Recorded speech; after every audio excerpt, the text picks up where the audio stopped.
It's okay. It's okay. Don't worry. You'll get your Model 3 eventually.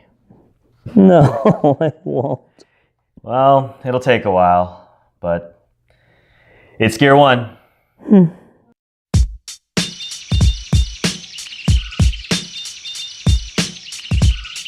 Hey everybody, welcome back to GEAR-1. I'm Ed. And I'm Noel.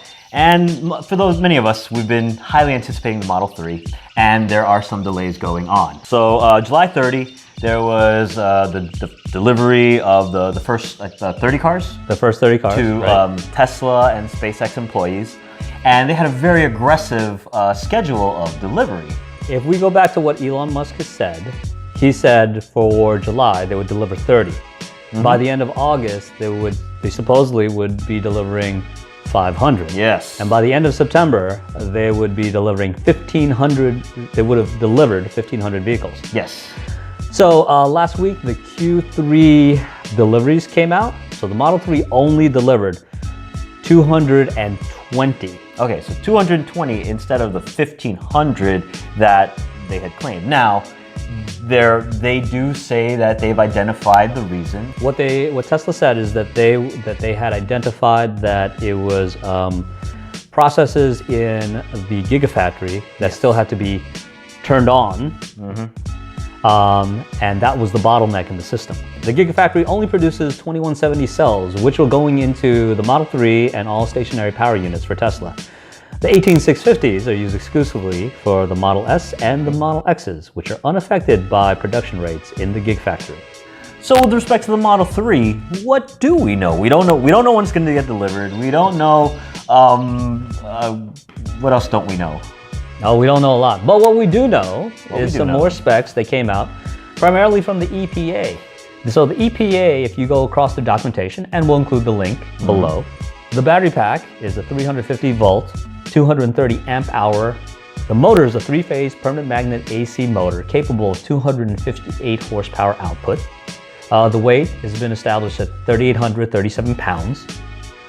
And the tested range, now this is something interesting. Tesla said that for the long range version, it was 310.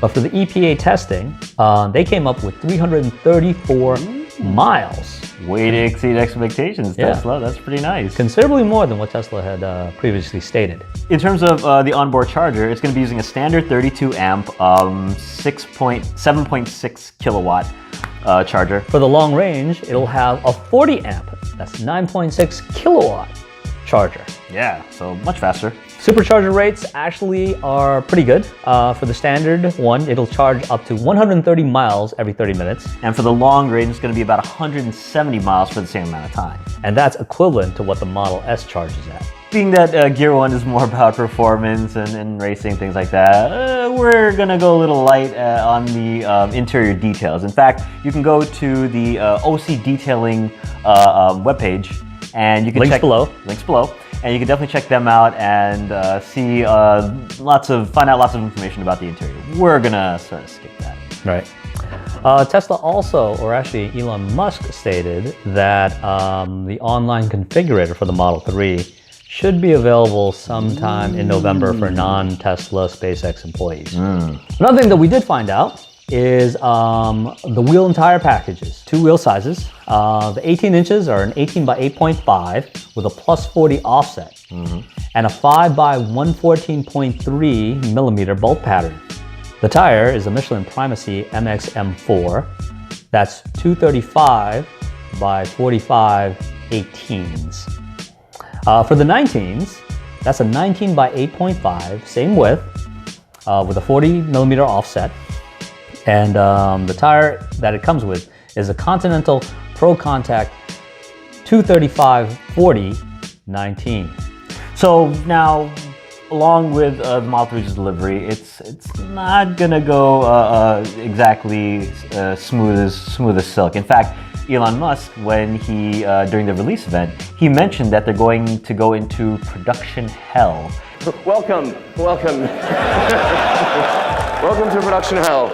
And I think what he means by that is there's going to be a lot of activity going on to meet that demand, that very aggressive demand, which they've sort of already fallen behind on for the Model 3. It's incredibly highly anticipated. There was a report that some of the battery packs for the Model 3s were being fabricated by hand. So at this point, the largest VIN number that's been spotted in the wild, meaning out in public, has been somewhere in the low 400s. Now, there's some understanding that everything that was designated within the 300 range was used for testing.